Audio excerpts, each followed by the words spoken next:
Hello. Hello guys, कैसे हैं आप लोग? Good morning. ठीक है, आज आप लोगों को हम बताने जा रहे हैं रोजेनमुंड रिडक्शन के बारे में। रोजेनमुंड रिडक्शन, ठीक है। अब रोजेनमुंड रिडक्शन में क्या होता है इसके बारे में जानना है। सबसे पहले रोजेनमुंड रिडक्शन में हम क्या करते हैं, लिंडलार उत्प्रेरक का इस्तेमाल करते हैं। लिंडलार कैटेलिस्ट किसका इस्तेमाल करते हैं? लिंडलार कैटलिस्ट का इस्तेमाल करते हैं। लिंडलार कैटलिस्ट होता क्या है? प्लेडियम और बेरियम सल्फेट, पीडी और बेरियम सल्फेट को हम क्या कहते हैं? पीडी और बेरियम सल्फेट को हम क्या करते हैं? लिंडलार कैटलिस्ट कहते हैं।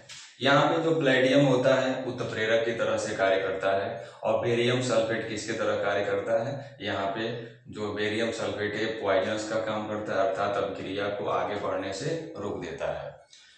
दूसरा नंबर, इसमें हम क्या करते हैं, अम्ल हैलाइड का, एसिड हैलाइड का इस्तेमाल करते हैं। एसिड हैलाइड का या एसाइल क्लोराइड इसे भी कह सकते हैं। क्या कहेंगे? Acyl chloride. जैसे एसाइल क्लोराइड, जैसे हम क्या लेंगे, RC डबल बॉन्ड OCl, इसी को हम एसाइल क्लोराइड कहते हैं। तीसरा नंबर, इसमें खास बात क्या होती है, इस अभिक्रिया के फलस्वरूप क्या बनेगा? एल्डिहाइड बनेगा। इस अभिक्रिया के फलस्वरूप एल्डिहाइड बनता है। इस अभिक्रिया के फलस्वरूप एल्डिहाइड बनता है, ठीक है। जैसे आपको हम रिएक्शन बता, जनरल रिएक्शन हम आपको बताने जा रहे हैं कैसे होता है। देखिए भाई, यहाँ पर हमने क्या किया, अम्ल हैलाइड को लिया, RC डबल बॉन्ड OCl, इसी को हम अम्ल हैलाइड कहते हैं। यहाँ पर हम क्या करते हैं, प्लेडियम और बेरियम सल्फेट का इस्तेमाल करते हैं। प्लेडियम और किसका इस्तेमाल हमने किया?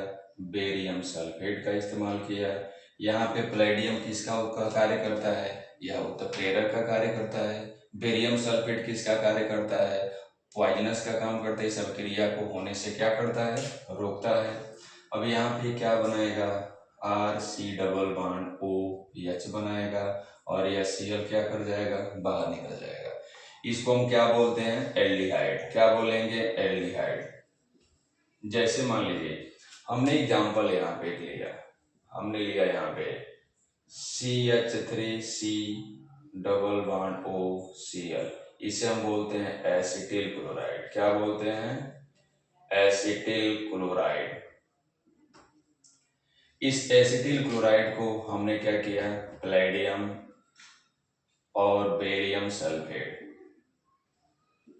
के साथ हमने अभिक्रिया कराया, ठीक है। तो यहाँ पे प्लेडियम इस अभिक्रिया को क्या करेगा? आगे बढ़ने देगा, ठीक है। अर्थात उत्प्रेरक का काम करता है। यहाँ CH और Cl मिलके क्या कर गया? यह Cl के रूप में बाहर निकल गया। एक H यहाँ पे जुड़ेगा, और जुड़ करके क्या बनाएगा? बनाएगा यहाँ पे CH3C डबल बॉन्ड OH, और यहाँ से यह Cl तो बाहर निकल गया। इसका नाम है एसिटैल्डिहाइड। एसिटैल्डिहाइड। लेकिन मान लीजिए इसी रिएक्शन को, इसी एसिटिल क्लोराइड की अभिक्रिया, इसी एसिटिल क्लोराइड का हमने क्या किया? केवल प्लेडियम के साथ अभिक्रिया करा दिया। केवल प्लेडियम के साथ अभिक्रिया करा दिया।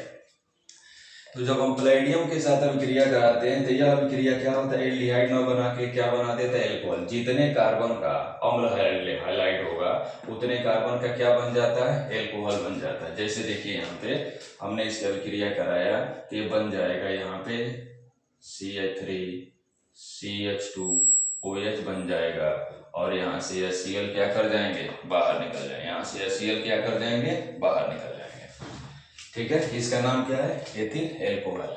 जैसे मान लीजिए हमने यहाँ पे एक एग्जांपल आपको बताया,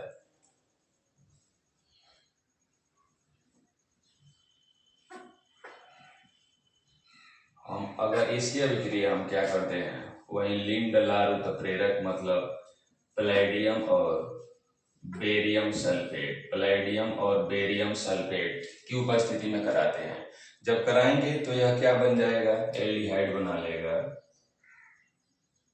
यह बना लेगा यहाँ पे CHO, जिसे हम क्या कहते हैं? बेंजल्डिहाइड कहते हैं, या Cl क्यों बाहर निकल जाएगा। लेकिन अगर इसी की अभिक्रिया हमने क्या किया, अब चयन कराया, केवल हमने प्लेडियम ले लिया, प्लेडियम, हमने बेरियम सल्फेट का इस्तेमाल नहीं किया।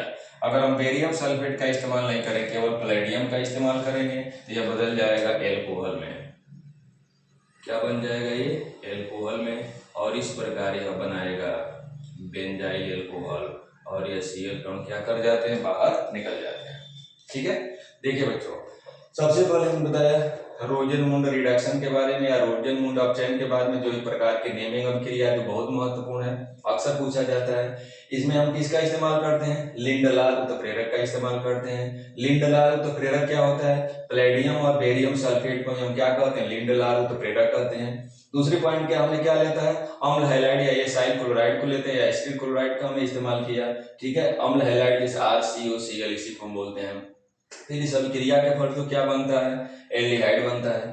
जनरल रिएक्शन हमने बताया, देखिए यहाँ पे हमने क्या लिया? अम्ल हैलाइड या एसिटिल हैलाइड को लिया हमने, अभिक्रिया कराया, एक H और Cl मिलके क्या कर देगा? Cl के रूप में बाहर निकल जाएगा, और H यहाँ पे जुड़ करके क्या बना लेगा? एल्डिहाइड बना लेगा। इस अभिक्रिया में पैलेडियम उत्प्रेरक की तरह से कार्य करता है, लेकिन बेरियम सल्फेट क्या होता है? या पॉइजनस की तरह से कार्य करता है। इस अभिक्रिया पैलेडियम की वजह से बहुत आगे तेज होने लगती है, जिसकी वजह से बेरियम सल्फेट अगर इसको रोका ना जाए तो यह बदल जाएगा एल्कोहल में। ठीक है, तो इसे हम बेरियम सल्फेट जब इस्तेमाल करते हैं तो बेरियम सल्फेट क्या करता है? उस अभिक्रिया को यहीं पे रोक देता, आगे बढ़ने नहीं देता है। लेकिन अगर मान लीजिए हम एग्जांपल है, जैसे एसिटिल क्लोराइड की अभिक्रिया हमने कराया लिंडलाल उत्प्रेरक की उपस्थिति में, तो यहाँ से H और Cl बाहर निकल गया, यहाँ पे H जुड़ करके क्या बना लेगा? एसिटिल्डिहाइड बना लेता है। जैसे हमने बताया यहाँ पे इसकी अभिक्रिया हम क्या कराते हैं? पैलेडियम और बेरियम सल्फेट की उपस्थिति में कराते हैं, तो क्या बन गया? बेंजोल्डिहाइड बन जाता है। लेकिन अगर केवल पैलेडियम का इस्तेमाल करेंगे तो यह बदल देगा, जितने कार्बन का अम्ल हैलाइड होगा उतने कार्बन का क्या बन जाएगा? एल्कोहल बन जाएगा। जैसे यहाँ पर हमने इस्तेमाल किया, क्या बन गया? एल्कोहल बन गया। ठीक है, चलिए आज इसका आप स्क्रीनशॉट ले लीजिए, इसके आगे फिर कंटिन्यू करते हैं। Okay, thank you.